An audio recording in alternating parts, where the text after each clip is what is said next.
No dia 17 de dezembro de 1961, às 3h45 da tarde, alguém gritou fogo e então começou a maior loucura, a maior histeria que já se viu.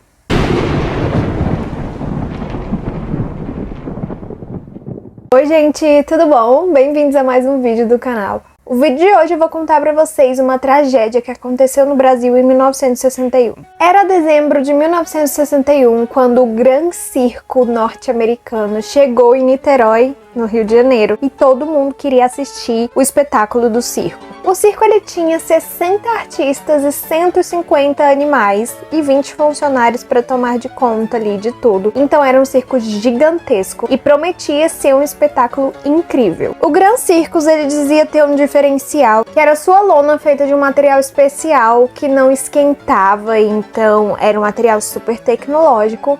E ele falava muito isso nas suas propagandas. E apesar do nome ser Gran Circus norte-americano, o circo era brasileiro, pertencia a um gaúcho que se chamava Danilo Stevanov e ele era de uma família de 7 filhos. O problema desse circo, como eu disse pra vocês, é que ele era imenso e os funcionários não davam conta de montar toda a estrutura sozinhos. Então o Danilo ele sempre tinha que contratar 50 funcionários temporários para ajudar a montar toda a estrutura do circo e depois ajudar a desmontar tudo que era para ele ir para a próxima cidade. Bom, foi isso que aconteceu quando ele chegou em Niterói. Ele contratou 50 funcionários temporários e um deles tinha alguns problemas mentais. O nome dele era Adilson Marcelino Alves, mas ele era mais conhecido como Dequinha. O Dequinha, ele já tinha passagens na polícia por furto. Bom, ele era um funcionário complicado, ele criava confusão com todo mundo e ele era um pouco desastrado, então às vezes ele quebrava uma coisa ou outra e ele acabou sendo demitido porque ninguém aguentava mais ele e ele não ficou feliz com essa situação. Ele começou a rodear o circo, então em todas as apresentações que o circo ia fazer, ele tentava entrar e ele era sempre interrompido por um dos funcionários. No dia da estreia do espetáculo, ele acabou brigando com o arrumador ali do local, que se chamava Maciel.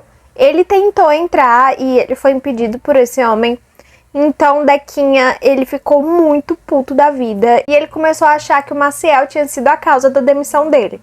Como se ele não tivesse culpa de nada, foi simplesmente alguém que implicou com ele e ele foi demitido. Durante essa discussão, o Dequinha acabou sendo agredido e agrediu de volta. E ao sair dali, ele jurou vingança. O plano do Dequinha era colocar fogo no circo. No dia 17 de dezembro de 1961, ele se reuniu com 2 comparsas dele que já tinham passagens pela polícia, a fim de criar um plano para botar fogo no circo. Um desses homens tinha um apelido de Pardal e ele cumpria 10 anos de prisão por furto, mas ele tinha sido liberado. E o outro era um morador de rua alcoólatra que o apelido dele era Bigode. Então ele se reuniu com Pardal e com Bigode, a fim de criar um plano super arquitetado para poder botar fogo no circo. Enquanto eles estavam ali planejando tudo, tinha também as namoradas dos 2 amigos dele que estavam ali junto com ele. O Bigode ficou encarregado de comprar gasolina, que era para eles colocarem fogo no circo, e depois disso ele e o Dequinha iam entrar escondidos no espetáculo para saber qual era o momento certo de colocar fogo no local. Enquanto isso, o Pardal e as mulheres esperavam do lado de fora do circo. Quase chegando ao fim do espetáculo, o Dequinha notou que o Maciel, que foi aquele cara que brigou com ele, que trabalhava no circo, viu ele e o amigo dele ali dentro e sabia que ele era proibido de entrar ali. Então ele virou pro Bigode e falou o seguinte: tá na hora da gente começar o plano. O Bigode viu que o circo estava super lotado e falou pro Dequinha que não era o momento, porque tinha muita gente ali, principalmente crianças, mas o Dequinha não desistiu e deu início ao seu plano. Os 2 saíram do circo e foram até o Pardal e as mulheres e falaram pra eles que tava na hora. O Bigode, ele jogou a gasolina em cima da lona do circo, enquanto isso o Dequinha acendia o fósforo e jogava. 20 minutos antes do espetáculo acabar, às 3h45 da tarde, a trapezista, que por acaso era irmã do dono do circo, ela estava apresentando seu número quando ela viu a lona pegando fogo. Ela começou a gritar fogo e as pessoas começaram a surtar completamente. Algumas pessoas não estavam nem vendo fogo, mas quando ela gritou isso, elas começaram a correr sem rumo e isso dificultou muito porque elas, né, não sabiam nem pra onde estavam indo. E aí começou a maior loucura de todas. Pessoas foram pisoteadas, outras pessoas se perderam de suas famílias. Existem vários relatos de mulheres que perderam seus filhos ali. Tem uma mulher que ela tava com o marido, os 2 filhos, e na hora da loucura, ela foi para um lado com o filho e o marido foi para outro lado com o outro. E ela conseguiu fugir, mas ela pegou fogo no corpo inteiro e o filho também. Depois disso, ela nunca mais viu seu marido e seu outro filho. Segundo testemunhas, a lona começou a derreter e a meio que chover fogo em cima das pessoas. Foi descoberto depois nas investigações que essa lona ela era feita de algodão e revestida de parafina, que é um material extremamente inflamável, e por isso as pessoas viram chover fogo, porque ela derretia e à medida que ela derretia, ela pingava em cima das pessoas que estavam ali dentro correndo. Então as pessoas estavam sendo pisoteadas, elas estavam se perdendo umas das outras estavam pegando fogo, outras eram atingidas por aquela lona líquida que caía em cima delas. Então tava simplesmente o maior caos. Naquele dia tinham 3.000 espectadores no circo. E em poucos minutos o circo já tinha sido tomado completamente pelo fogo, porque, como eu disse pra vocês, a lona era extremamente inflamável e, obviamente, a lona ela cobre o circo inteiro. Então, para ela pegar fogo foi muito rápido. Naquele momento, morreram imediatamente 372 pessoas. E óbvio que esse número foi aumentando ao decorrer dos dias, como todos os casos de incêndio que a gente vê. Algumas pessoas morrem um tempo depois por causa da complicação nas queimaduras, ou então o pulmão que respirou alguma coisa tóxica. Então, ao todo, depois de todos esses dias, ao todo, morreram 503 pessoas. E pasmem, 70% dessas pessoas eram crianças. Então, a revolta foi gigantesca em cima desse acontecimento. Foram mais de 800 pessoas feridas. Aconteceu algo inusitado que salvou a vida de muita gente, mas também acabou tirando mais rápido a vida de outras pessoas. A elefante fêmea chamada Sema, ela se soltou e nisso ela saiu correndo e acabou abrindo uma passagem na lona. Muita gente saiu correndo atrás dela, né? Ela foi abrindo o caminho e as pessoas foram seguindo ela. Então nisso muita gente conseguiu se salvar por esse buraco que ela abriu na lona, mas infelizmente tinha muita gente na frente e ela acabou pisoteando algumas pessoas. Então, muita gente diz que ela foi uma heroína e muita gente é grata a ela até hoje. Como se não bastasse toda essa tragédia, aquele dia específico, os médicos e enfermeiros estavam de greve. Então, as pessoas, elas estavam sendo levadas em hospitais. Algumas testemunhas contam que não tinha, obviamente, ambulância para todo mundo, então as pessoas estavam sendo levadas em ambulância e em carros particulares. Outras pessoas se dispunham a levar, as pessoas estavam sendo jogadas dentro de caminhonetes e, enfim, de tudo que tivesse ali. E quando chegava no hospital, o hospital estava simplesmente fechado. Foi preciso a ajuda de forças militares para poder arrombar as portas do hospital para que essas pessoas pudessem entrar. Mas não bastava entrar, não tinha médico e nem enfermeiro ali dentro. Então começou toda uma mobilização na população, que era para trazer os enfermeiros e os médicos para o hospital. Alguns médicos estavam no cinema, outros médicos estavam em casa com a família. Então as rádios começaram a anunciar um grande incêndio no circo e chamava todos esses médicos e enfermeiros para que eles comparecessem ao hospital, porque as pessoas estavam morrendo. Bom, muitos médicos ouviram pelo rádio e foram correndo para o hospital, enfermeiros também. As sessões de cinema pararam imediatamente, os filmes foram interrompidos e os médicos foram chamados. Então eu acho que foi uma mobilização muito bonita, a população toda parou de fazer o que estava fazendo para chamar esses profissionais da saúde e eles prontamente atenderam e foram para o hospital. Bom, o que pouca gente sabe é que nesse caso específico, muita gente ficou deformada, óbvio, caso de incêndio. Então muitas plásticas precisaram ser feitas.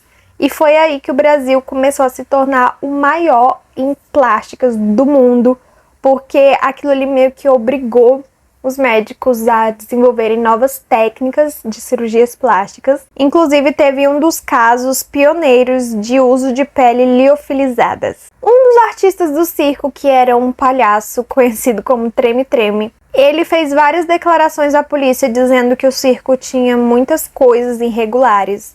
Não tinha extintores de incêndio, as instalações elétricas elas eram mal feitas, então poderia ter um curto-circuito dentro do circo, alguém podia levar um choque ou alguma coisa do tipo acontecer.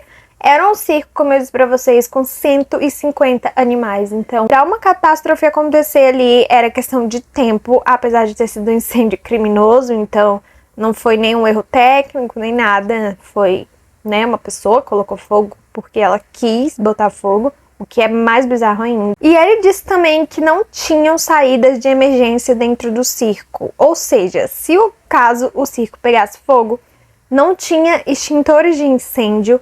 As instalações elétricas, elas agravariam mais o fogo porque elas eram mal feitas e não tinham saídas de emergência. Então vocês imaginam um circo que estava com um espetáculo de 3.000 pessoas, 150 animais, 60 artistas, ele não ter a capacidade de apagar um incêndio. Não tinha um extintor de incêndio e não tinha saída de emergência, então isso daí é uma coisa gravíssima. O Dequinho, ele confessou o crime e ele disse que foi vingança e explicou tudo que tinha acontecido. Como a gente sabe, o Dequinho, ele tinha alguns problemas mentais, então não foi problema pra ele confessar o que ele tinha feito. O Bigode, ele negou tudo, disse que não tinha participação nenhuma no crime, mas depois ele foi levado à delegacia e quando ele foi dar depoimento, ele confessou. Algumas pessoas dizem que foi à base de tortura ou algo do tipo, mas não se sabe ao certo. Bom, quanto àquela mulher que eu disse pra vocês que se separou do marido e do filho, ela foi levada até o hospital, ela tava com um filho dela no colo. Chegando lá, o filho dela tava morto.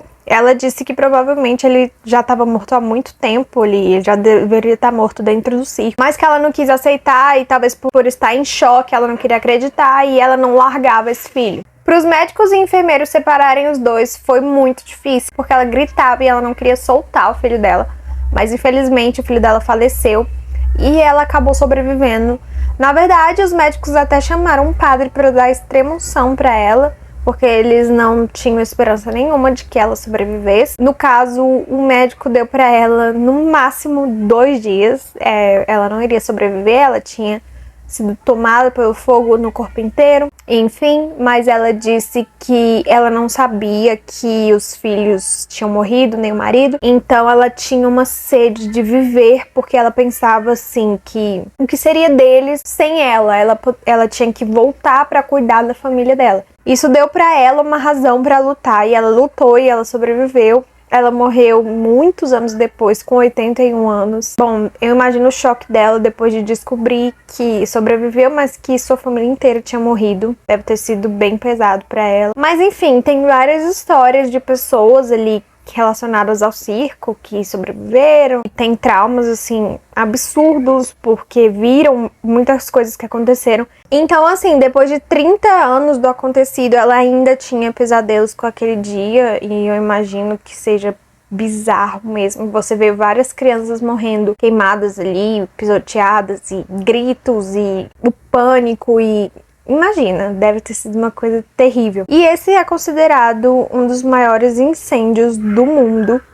É o maior incêndio que já teve no Brasil, com o maior número de vítimas. E mais do que o Joelma e a Boate Kiss, então vocês imaginam o quanto que foi pesado. Bom, eu resolvi trazer esse caso de 1961 porque eu já tinha ouvido falar dele e aí eu esqueci. E aí esses dias eu tava vendo um programa que citaram ele e eu falei, cara, eu preciso levar esse caso pro canal porque pouca gente conhece e foi uma coisa gigantesca e extremamente absurda. Que não foi um acidente, foi proposital. Como que alguém tem coragem de fazer esse tipo de coisa? E 70% das mortes foram de crianças, então meio que a gente fica pior, né? É uma sensação horrível. Bom, me conta aqui nos comentários se vocês já conheciam esse incêndio do Grand Circus norte-americano, que é brasileiro, e o que vocês acharam? Enfim. Bom, eu vou ficando por aqui. Deixa o like, se inscreve no canal, me segue no Instagram e no TikTok, indica meu canal para outras pessoas pra gente crescer, e a gente se vê num próximo vídeo.